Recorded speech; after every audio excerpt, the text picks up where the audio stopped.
সুপ্রিয় দর্শক, দেশে এবং দেশের বাইরে বিশ্বের যে কোনো প্রান্ত থেকে সিএমএম বাংলা টিভি চ্যানেলের নিয়মিত অনুষ্ঠানটি উপভোগ করছেন যারা, আপনাদেরকে জানাচ্ছি সুস্বাগত। আপনাদের সঙ্গে আছি আমি মোহাম্মদ জামাল উদ্দিন হাসান। দর্শক, আজকে সিএমএম বাংলা টিভি চ্যানেলে অতিথি হিসাবে যিনি উপস্থিত রয়েছেন, শুরুতেই আপনাদের সাথে পরিচয় করিয়ে দিচ্ছি। তিনি হচ্ছেন টাঙ্গাইল জেলার সখীপুর উপজেলার কৃতি সন্তান আখি মনি। তো ম্যাডাম, আপনি কেমন আছেন? আলহামদুলিল্লাহ, ভালো আছি। তো ম্যাডামের কাছে শুরুতে আমি যে প্রশ্নটি করব, প্রশ্নটি হচ্ছে, ম্যাডাম আপনি বিনোদন জগতে কিভাবে কাজ করে যাচ্ছেন এই সম্পর্কে কিছু কথা বলেন। কিভাবে কাজ করে যাচ্ছি, মিডিয়াতে আছি 3 বছর। তো এই তো মোটামুটি আলহামদুলিল্লাহ ভালোই কাজ করতেছি। তো বেশি করা হয় হচ্ছে মিউজিক ভিডিও, সিঙ্গেল নাটক, তো এগুলোই করা হচ্ছে।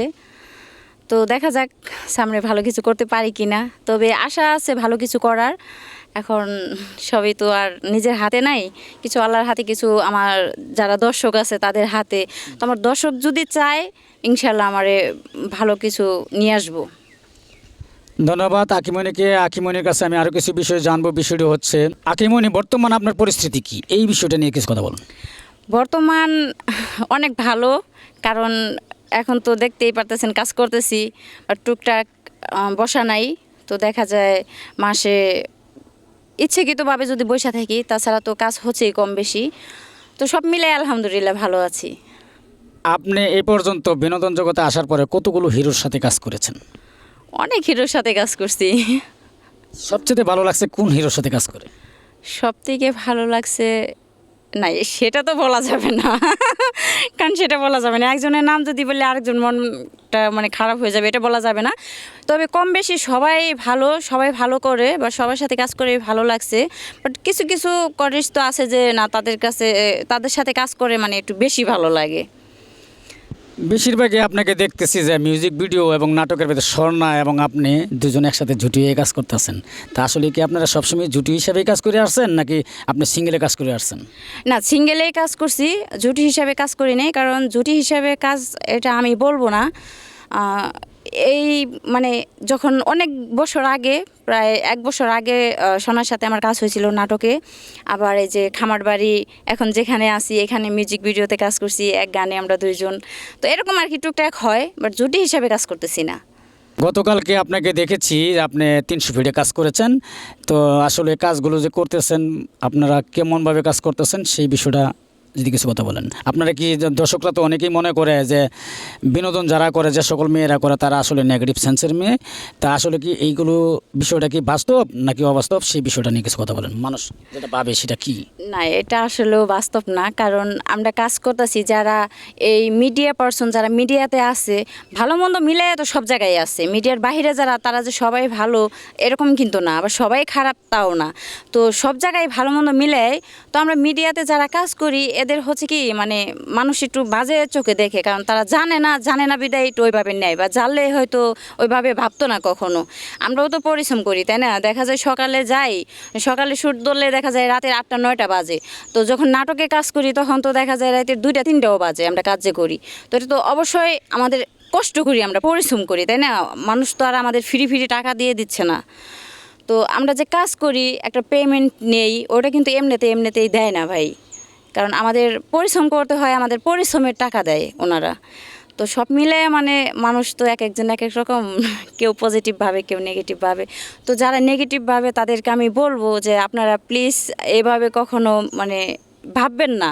কারণ আপনারা যেরকম পরিশ্রম করেন, কষ্ট করেন, বা অন্য কোথাও কোনো না কোনো কাজে, প্লাস আমরাও তো এভাবে পরিশ্রমই করি, তাই না? আমরা তো এখানে আসলেও একজনের উপার্জনের রাস্তা এক রকম।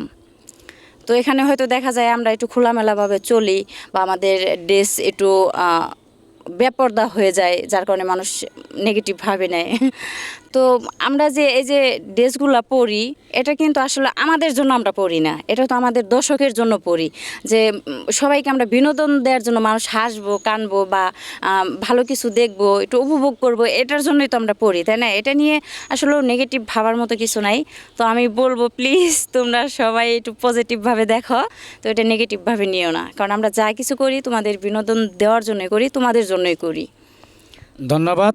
আকিমনির কাছে যে বিষয়টি জানবো, বিষয়টি হচ্ছে বর্তমান সময়ে মেয়েরা তো এগিয়ে আছে, এই বিষয়টা আপনি কিভাবে দেখছেন, এই বিষয়টা নিয়ে কিছু কথা বলুন। এটা কি বলবো, এটা আমি মানে খুব ভালো ভালো চোখেই দেখি। কারণ আমি দেখেন, এখন আপনি মিডিয়াতে দেখেন এখানে কিন্তু মেয়ে মানুষ, প্লাস আপনি কোনো গার্মেন্টস ফ্যাক্টরি দেখবেন, ওখানেও দেখবেন যে মেয়ে মানুষ। আপনি কোনো দোকানে মার্কেট বা কোনো বিজনেস দেখবেন, সব জায়গায় কিন্তু মেয়ে মানুষ। এখন কিন্তু মেয়ে মানুষই বেশি বিজনেস করে, ছেলে মানুষ না। তো এখানে দেখা যায় মেয়ে মানুষ যদি বিজনেস করে তো অবশ্যই তো মেয়ে মানুষ এগিয়েই থাকবে। তো এই জায়গায় থেকে আমার মনে হয় যে না, প্রত্যেকটা মানুষের জায়গার থেকে নিজের পায়ে দাঁড়ানো ভালো। তো এটা আসলে মানে আমি নিজে খুব মনে করি, কারণ আমার খুব ভালো লাগে বিষয়গুলা, যে একটা মেয়ে মানুষ হিসাবে এত পরিশ্রম করে নিজের পায়ে দাঁড়াইতেছে বা একটু এগিয়ে আছে, এই বিষয়গুলো আসলে দেখতেও ভালো লাগে, শুনতেও ভালো লাগে। তো এটা আমি ভালো চোখেই দেখি। তো আপনার ভবিষ্যৎ পরিকল্পনা কি? ভবিষ্যৎ নিয়ে এখনও ওইভাবে ভাবি নাই। তো আছি, দেখি, যেহেতু মিডিয়াতে আছি, কাজ করতেছি, কাজকাম করি, সামনে হইলে তো জানবেনই।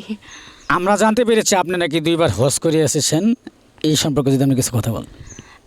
হজ এটা আসলেও মানে কি বলবো, এটা আসলেও ঠিক না আমি যেটা করছি। কারণ দেখেন, আমি যখন হজ করছি তখন আমি মিডিয়াতে কিন্তু আসি নাই। মিডিয়াতে আসার আগে আমি হজ করছি।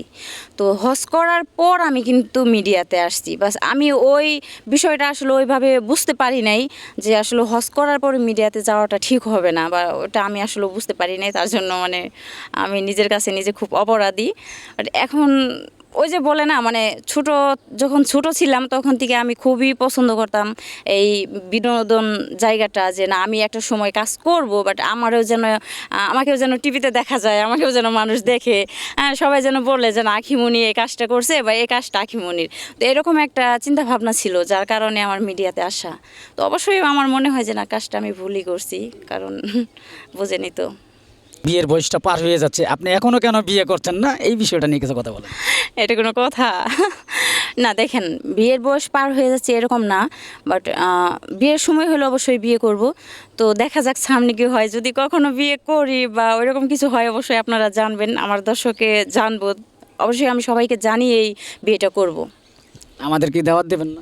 অবশ্যই দাওয়াত দেব, সেটা তো বললাম যে আপনারাও জানবেন, দাওয়াত পাবেন, এবং আমার যারা ভালোবাসে, যারা আমার দর্শক, তারাও জানবো। কারণ আমি তো এটা না জানাই বা এই বিয়ে করার কিছু নাই, যে আমি লুকোচুরি করলাম 2-4-5 বছর পরে আমি ক্যামেরার সামনে এসে বললাম যে আমার বাচ্চা, এই আমার হাজব্যান্ড। তো আমি এভাবে কখনো কিছু করতে চাই না, যেটা হবে সামনাসামনি হবে। ধন্যবাদ আকিমণিকে, সুন্দর কথা বলেছেন। তো আকিমণির বিয়েতে আমরা সকলেই দর্শক, আমরা দাওয়াত পাবো এটা আশা করি। তো দর্শক, আকিমণি কিন্তু কিছুদিনের ভিতরে বড় পর্দায় কাজ করবেন, এবং কি সাইনিং করা হয়েছে আকিমণির। তো সেই সাথে আমিও সাইনিং করেছি, সেটাতে আমি নিজেও অভিনয় করব। তো সেটাতে আমি হিরো হিসেবে অভিনয় করব। মোশাররফ হোসেনের ছবি, যা ভালো ছবি, সন্ত্রাসী। তো ছবিটার নামটাও প্রকাশ করে দিলাম। তো সেটাতে মূল নায়িকা যিনি থাকবেন সেটা হলো একমাত্র আখিমণি। তা আখিমণিকে আমরা অবশ্যই কিছুদিনের মাঝে আমরা দেখতে পারবো বড় পর্দায়। তো প্রতিটা আর্টিস্টের পক্ষ থেকে আখিমণিকে জানাচ্ছি যে নায়িকা চরিত্রে যিনি অভিনয় করবেন তাকে অসংখ্য ধন্যবাদ। আপনাকেও ধন্যবাদ ভাইয়া, কারণ আপনি যদি এই সুযোগটা না দিতেন অবশ্য হয়তো আমি সুযোগটা পেতাম না, বা পেলেও অনেক দেরিতে পেতাম, বাট এত তাড়াতাড়ি সম্ভব হতো না। তো আপনাকেও অসংখ্য ধন্যবাদ। আপনি বড় পর্দায় কাজ করলে আপনার কাছে কেমন লাগবে, এবং কি দর্শক আপনাকে চাচ্ছে, সেই বিষয়টা নিয়ে আপনি কিছু কথা বলুন দর্শকদের উদ্দেশ্য নিয়ে। বড় পর্দায় আমি আসলে মানে আমার ওইরকম কোনো উদ্দেশ্য ছিল না যে আমি বড় পর্দায় কাজ করব। আমার ইচ্ছে ছিল যে আমি মিউজিক ভিডিও বা নাটক এ পর্যন্ত সীমাবদ্ধ থাকবো। তো আমার দর্শক যেহেতু চায়, বা আমার দর্শক যদি মন থেকে চায় যে না আমি বড় পর্দায় কাজ করি, তো ইনশাল্লাহ আমি কাজ করব, আর কাজ করার ইচ্ছা আছে সামনে, দেখা যাক। তো বড় পর্দায় আসলে জামাল ভাই আপনার দিয়েই তো আমার বড় পর্দায় যাওয়া, তাই না? আমি তো আর মানে ওইভাবে বড় পর্দায় কখনো যাইতে চাইনি, আমার উদ্দেশ্য ছিল না। যেহেতু আপনি বললেন, তো আপনার বলাতে এখন আমার দর্শক যদি চায় যে না আমি বড় পর্দায় কাজ করি, তো আমার যদি ওইরকম অভিনয় বা সব দিক থেকে যদি আমি পারফেক্ট থাকি, আমাকে যদি সাপোর্ট করে, অবশ্যই আমি বড় পর্দায় কাজ করব। আর আপনার হাত দিয়েই যখন আমি বড় পর্দায় কাজ করব, তো এটা তো আপনারই অবদান বেশি, প্লাস হচ্ছে আমার দর্শকের অবদান আছে, আর আমার দর্শক চায়। তো সেই সাথে আখিমণিকে সিএমএম বাংলা টিভি চ্যানেলের পক্ষ থেকে অসংখ্য ধন্যবাদ জানাই, যে তিনি গুরুত্বপূর্ণ সময় এবং মূল্যবান কথাগুলো বলার জন্য আপনাকে অসংখ্য ধন্যবাদ। তো আপনাদেরকেও ধন্যবাদ। আর আমার দর্শকদের কাছে আমার একটাই চাওয়া, তোমরা প্লিজ আমাকে যদি ভালোবাসো অবশ্যই কমেন্ট করে জানাবা তোমরা আমাকে বড় পর্দায় দেখতে চাও কি না। যদি দেখতে চাও অবশ্যই আমি কাজ করব। আর অবশ্যই তোমরা যদি আমাকে ভালোবাসো, আমার পাশে থাকো, তো ইনশাআল্লাহ আমি সামনে ভালো কিছু করতে পারবো। ধন্যবাদ সুপ্রিয় দর্শক, দেখা হবে, কথা হবে আগামী পর্বে। ভালো থাকুন, সুস্থ থাকুন, শুভকামনা রইল। আল্লাহ হাফেজ।